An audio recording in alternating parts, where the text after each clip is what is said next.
देखा जाऊ नांती अले सोनता बाऊ घरटा मेला मुकुला मोर तो पिला तो के कुआडे देखा जाऊ नांती आउ घरे सोई पड़छु ना कौन सोनता बाऊ किए एते बड़ पार्टी करूछि बा ओ सपना किरे सकाळ सकाळ चिलौछु काई की बा गा दांडर कोन माइप मिलु नांती हौ दे खंडे पान दे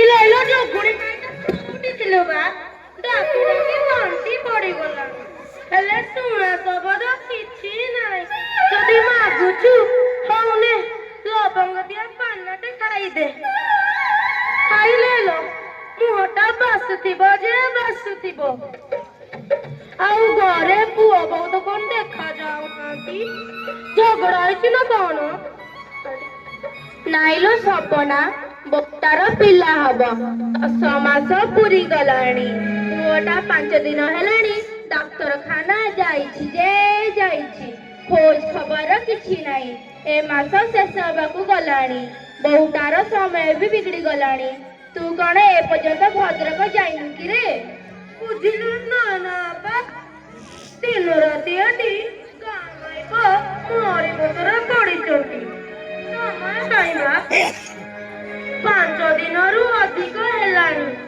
मासर समय भी गड़ी गलाणी गाँ माई पकठारु शुणिथिली अरे मास गड़ी गले झियो संतान हुए लो हे देखुनु कथा तोर धरु चिट्टी पिट्टा सत कथा कहि देला तोर झुअटी हबला झुअटी हब मिठा मिठी रेडी कर गिणी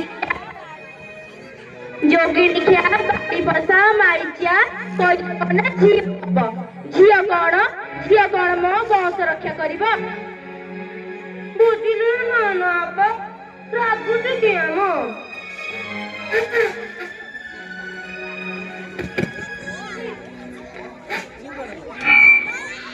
सीधा कहला बोले ना मो पाटिरु सत कथाटा बाहरी पइला तू आ सत्य कथा कोन आलो मु भी अनुमान करूछि बहु रश्मिर माँ पुओ भाभी 4 झियो जन्म गला या बड़ भौणी देखुनु 2 झियो जन्म करछि चांडाली जदि झियो जन्म करी आसे तार दिन को मोर दिने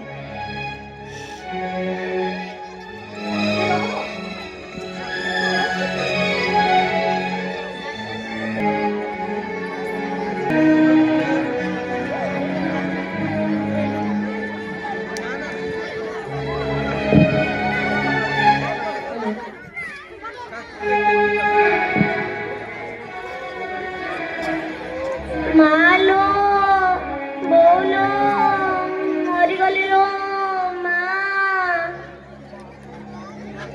पांडा परा धैर्य दो सब ठीक हो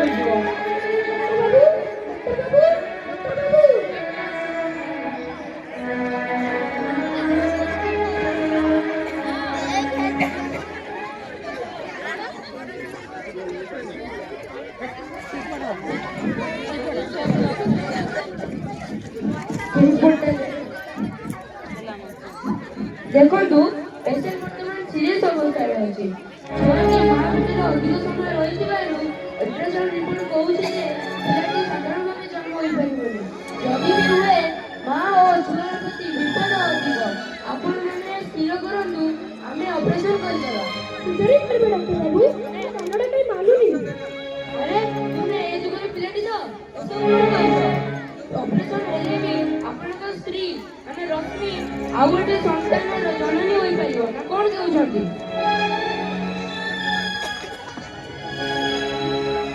समा झीटार कष्ट मु सही पारु ना डाक्तर कथा अनुजाई यहीपरी बेसी समय बीतीगले छुआ और माँ प्रति विपद तू सीजरिंग अनुमति दे दे बापा तू सीजरिंग अनुमति दे दे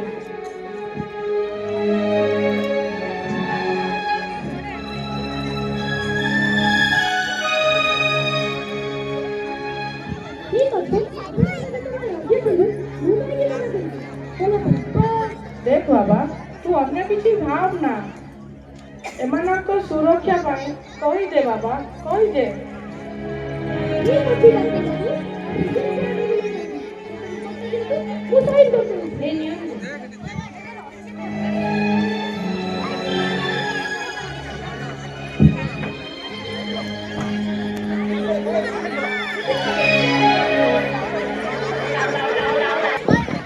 হ্যালো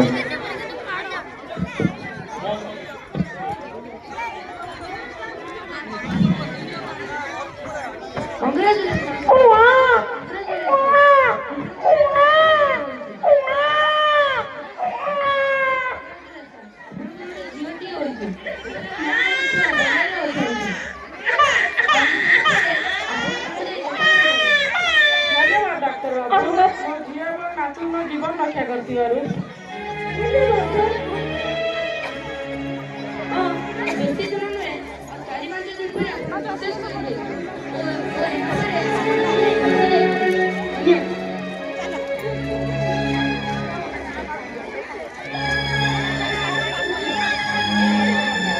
Twinkling, twinkling.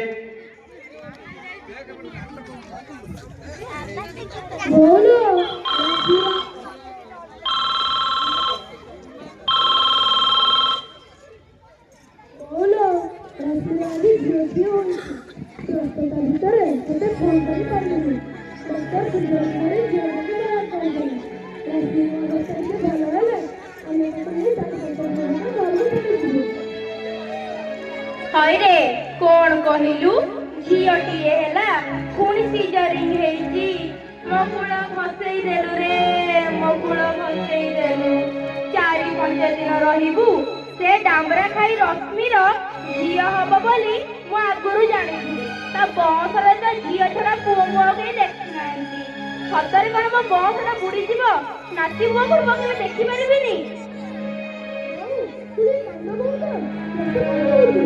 ଠିକ ଅଛି ତତେ ଦେଖିବାକୁ ମୋ ଆଖିର ପାଣି ଶୁଖିଗଲାଣି ତୁ ଆଜି ରଶ୍ମିର ବାପାକୁ ଛାଡ଼ି ଦେଇ ଆଜି ଆସିବୁ ନହେଲେ ବୋଉର ମଲା ମୁହଁ ଦେଖିବୁ ବାବା କଣ ଘରେ କିଛି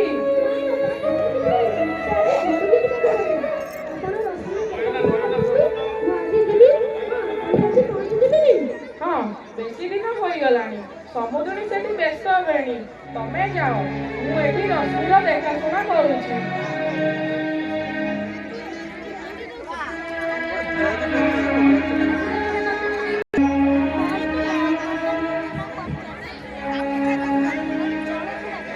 ବୁଝିଲୁ ନା ସନତ ତୁ ଭାରି ହୀନା କପଳାଟାରେ ଆମରି ଭାଗ୍ୟକୁ ଶେଷରେ ପୁଣି ଝିଅ ଆମ କୂଳ ଭସେଇ ଦେଲାରେ ପିଣ୍ଡ ଦେବା ପାଇଁ କଣ କେହି ରହିବେନି ମୋର 9ଟା ନା 6ଟା ଛୁଆ ବା ତୁଇ ତ କେବଳ ମୋର ବିଶିକେଶନ ନନ୍ଦନନ୍ଦନ ଗଳାର ମାଳି ସତରେ କଣ ଆମ ବଂଶଟା ବୁଡିଯିବ ନାତିର ମୁକୁଳ ମଧ୍ୟ ଦେଖିପାରିବିନି ରଶ୍ମିଟା ଅଲେକ୍ଷଣୀ ତା ବଂଶରେ ତ ଝିଅ ଛଡା ପୁଅ ମୁହ କେହି ଆଉ ଦେଖି ନାହାନ୍ତି ସତରେ କଣ ମୋ ବଂଶଟା ବୁଡିଯିବ ନାତି ମୁହ କଣ ମୁଁ ଦେଖିପାରିବିନି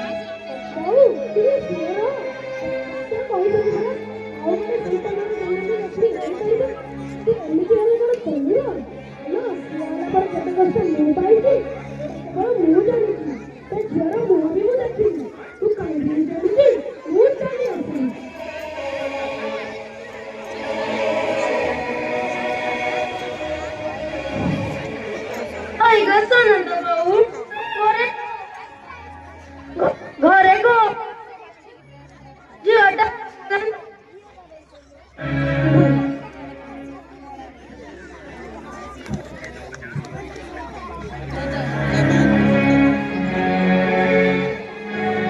ସାନନ୍ଦ ବାବୁ ଘରେ କଣ କହୁଛ ବୁଝି ଛୁଆ ଆସିଗଲେ ନା କଣ ହଇରେ ସାନନ୍ଦ ଆସିଗଲୁ ଭଲ ଆଉ ଭଙ୍ଗା କଣ ତ ସେପଟେ ଆସିନି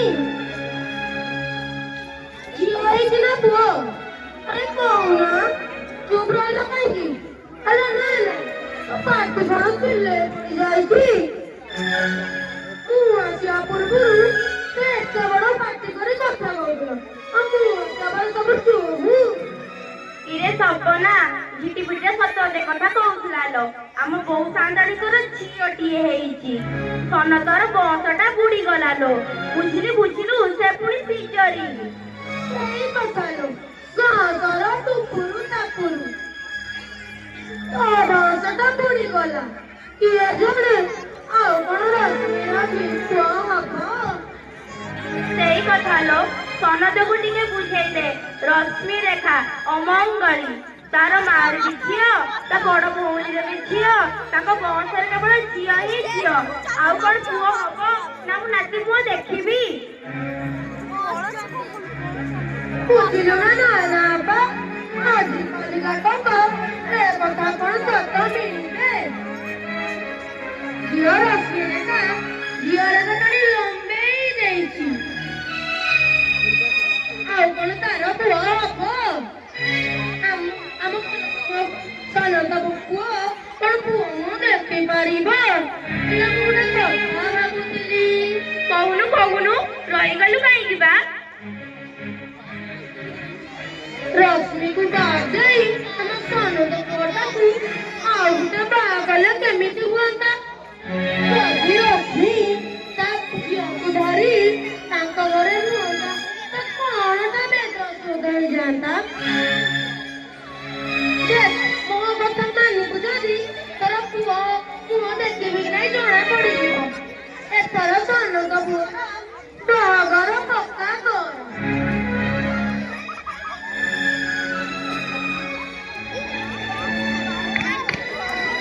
ଲକ୍ଷ୍ମୀ ଦିନେ କହି ଜ୍ୱାଇଁ ପୁଅ ଯାଇଛନ୍ତି ଯେ ଯାଇଛନ୍ତି କେତେ ଫୋନ କଲେଣି ହେଲେ ଉଠଉନାହାନ୍ତି ଠିକ ଅଛି ସନକ ଆସିଲେ ନାଇଁ ତୋତେ ନେଇ ମୁଁ ଆମ ଘରକୁ ଚାଲିଯିବି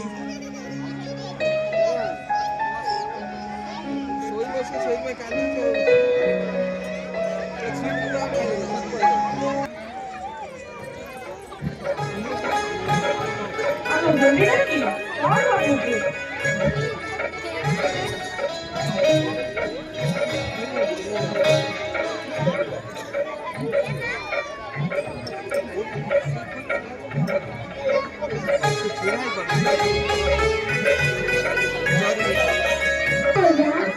हेलो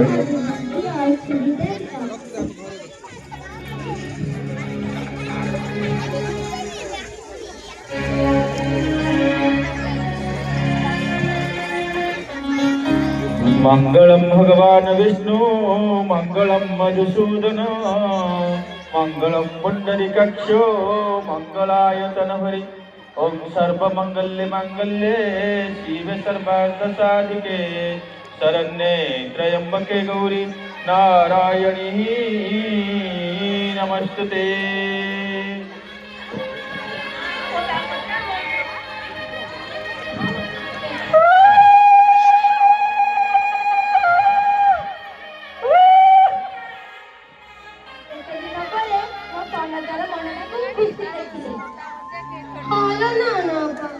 ଏତେ ଦିନ ପରେ କଥା ଭଳି କଥା ହେଲା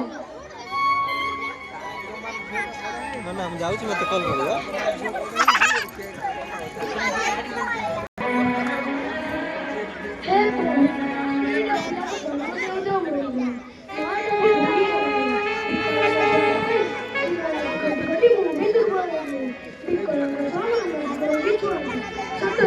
କାହିଁକି କାହିଁକି ଏତେ ବଡ଼ ଦଣ୍ଡ ଭଗବାନ ମତେ ବରଂ ମୃତ୍ୟୁ ଦେବେ ସତରେ ମୁଁ କଣ ପାପ କରିଥିଲି ସତରେ ମୁଁ କଣ ପାପ କରିଥିଲି ମା ଭୂମି ମା ଆରେ ସେବା କରୁ ଆଜି ବି ତୋ ଜନ୍ମଦିନଟା ଭୁଲିଗଲୁ ହେଲେ ରଜାଟା ଭୁଲିନି ରେ ବଡ଼ ହେଲୁଣି ସମୟର ଅଭାବ ହଁ ଅଜା ଆଜି ଏମର୍ଜେନ୍ସି ଡ୍ୟୁଟି ପଡ଼ିଛି ମୁଁ ଯାଉଛି ଅଜା ମୁଁ ଏବେ ଆସୁଛି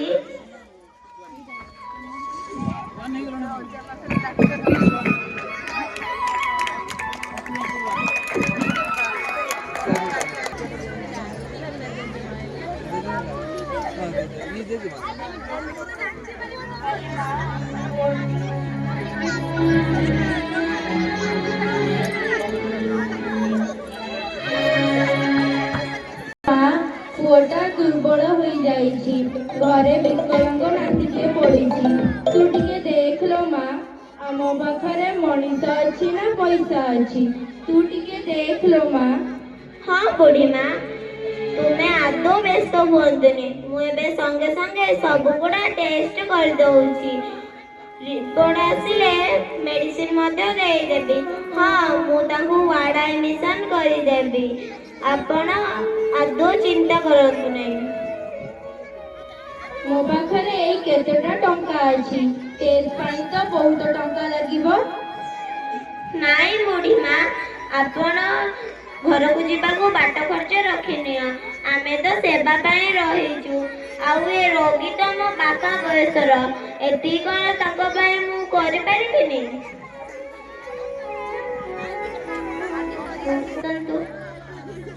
ଏ ନିଅନ୍ତୁ ଟେଷ୍ଟ ରିପୋର୍ଟ। ଆଜ୍ଞା, ଆପଣ ଆସିପାରିବେ। ବୁଢ଼ୀମା, ମଉସା ଯକ୍ଷ୍ମା ରୋଗରେ ଆକ୍ରାନ୍ତ। ଖାଇବା ପିଇବାରେ ଅସୁବିଧା ହୋଇଛି। ଆପଣ ଆଦୌ ବ୍ୟସ୍ତ ହୁଅନ୍ତୁନି। କିଛି ଦିନ ମେଡିକାଲରେ ରହିଲା ପରେ ସେ ଭଲ ହୋଇ ଘରକୁ ଯାଇପାରିବେ। ଆପଣ ସେ କଥା ପାଇଁ ଚିନ୍ତା କରନ୍ତୁନି। ଆପଣ ଏବେ ଯାଇପାରନ୍ତି। ଯାଆନ୍ତୁ ନା। ମା, ତୁ ଭଲରେ ରହ ମା। ଭଗବାନ ତୋର ମଙ୍ଗଳ କରନ୍ତୁ।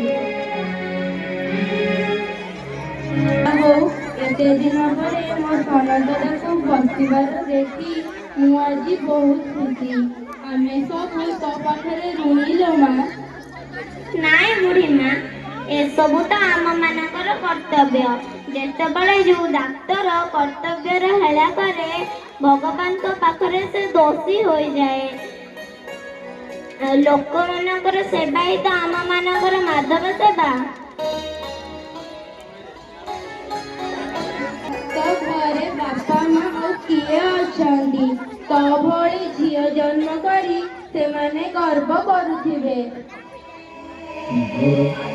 ହେଲୋ ସନତା ବାବୁ, ପୁଅଟା ଦେହ ଭଲ ଅଛି କିଲୋ? ଓଲୋ ସନତା, ଡାକ୍ତରଖାନାରେ ବୋଧେ ତୋର ବହୁତ ଭଲ ଟ୍ରିଟମେଣ୍ଟ ହେଇଛି, ସେଇଥିପାଇଁ ଏତେ ଖୁସି ଦେଖ। ନାଇଁ ଲୋ ସପନା, ଆମ ପାଇଁ ମଣିଷ ରୂପରେ ଭଗବାନ ଏଇ ଭୂମିକୁ ସ୍ୱୟଂ ଠାକୁର ପଠେଇଛନ୍ତି। ଝିଅଟା ଡାକ୍ତର, ତା ମିଜାଜଟା ଭାରି ଭଲ। ଏଇ ଦେଖୁନୁ, ମୋ ହାତରୁ ଟଙ୍କାଟିଏ ଖର୍ଚ୍ଚ ନ କରାଇ ନିଜ ଦରମା ପଇସାରୁ ସବୁତକ ଖର୍ଚ୍ଚ କରିଛି। ଆମେ ସବୁ ତା ପାଖରେ ଋଣୀ।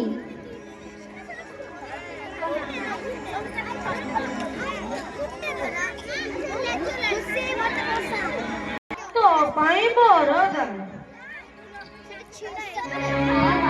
ତୋ ଘର କଥା କହିଲୁନି। ଏତେ ବଡ଼ ଉପକାର କଲୁ, ଆଉ ତୋ ଘର କଥା କହିବୁନି? ହଁ ବୁଢ଼ୀମା, ଘରେ ମା ଅଜା ସମସ୍ତେ ଅଛନ୍ତି। ଜନ୍ମଠାରୁ ବାପା ଆମମାନଙ୍କୁ ଏକୁଟିଆ ଛାଡ଼ି ଚାଲିଗଲେ। ମାଙ୍କୁ ତାଙ୍କର ଘୃଣା କେବଳ ଝିଅ ସନ୍ତାନ ଜନ୍ମ କରିବା। ଜନ୍ମଠାରୁ ବାପାଙ୍କୁ ହରାଇ ତାଙ୍କ ଘୃଣାର ପାତ୍ର ହୋଇ ଆମେ ସବୁଦିନ ପାଇଁ ଏକୁଟିଆ ହୋଇଗଲୁ। ମାଟା ଦାଦନ ଭାବେ ଖଟି ମତେ ଡକ୍ଟର ପଢ଼ାଇଲା। ଅଜାଙ୍କର ଦାନ ବି କମ୍ ନୁହେଁ। ବାସ୍, ଆଜି ମୁଁ ଜଣେ ଡାକ୍ତର। କ'ଣ ମୋ ମାର ଦୋଷ ଥିଲା? ଝିଅ ଜନ୍ମ କରିବାରେ କେବଳ ମା ମାନେ ନୁହେଁ, ମୁଖ୍ୟତଃ ବାପା ମାନେ ବି ଦାୟୀ।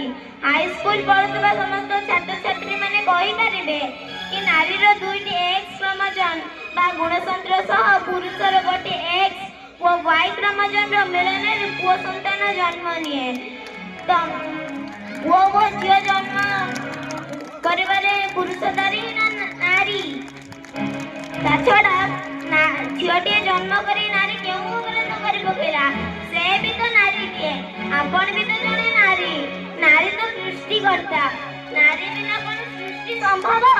ତା ଛଡ଼ା ନାରୀ କେଉଁ ଗୁଣରେ ପୁରୁଷରୁ କମ୍? ବୁଢ଼ୀମା, ହେଲେ ଏଇ ପୁରୁଷ ପ୍ରଧାନ ସମାଜରେ ହୀନ ମାନସିକତା ହେତୁ ମୋ ମା ଭଳି କେତେକ ନାରୀମାନେ ଶୋଷିତ ହୋଇ ଯନ୍ତ୍ରଣା ଭୋଗୁଛନ୍ତି। ହଁ ମା, ମୋର ଆଜି ନାତୁଣୀଟିଏ ଥିଲେ ତୋ ବୟସର ହେଇଥାନ୍ତା। ତା ଛଡ଼ା ଆମେ ସବୁ ପାପୀ। ତା ଛଡ଼ା ସେ କଥା। ହଁ, ଆମେ ସବୁ ପାପୀ। ଆମେ ଝିଅ ପିଲାମାନଙ୍କୁ ବହୁତ କଷ୍ଟ ଦେଇଛୁ। ଠିକ ଅଛି ନୟନା ଅପା, ସତ କହିଲୁ। ହେଇ ଦେଖୁନୁ ଝିଟିପିଟା ସତ କଥା କହିଲା। ତୋର ନାତୁଣୀ ଥିଲେ ଠିକ ଏଇ ଡକ୍ଟର ପରି ଦେଖାଯାଇଥାନ୍ତା।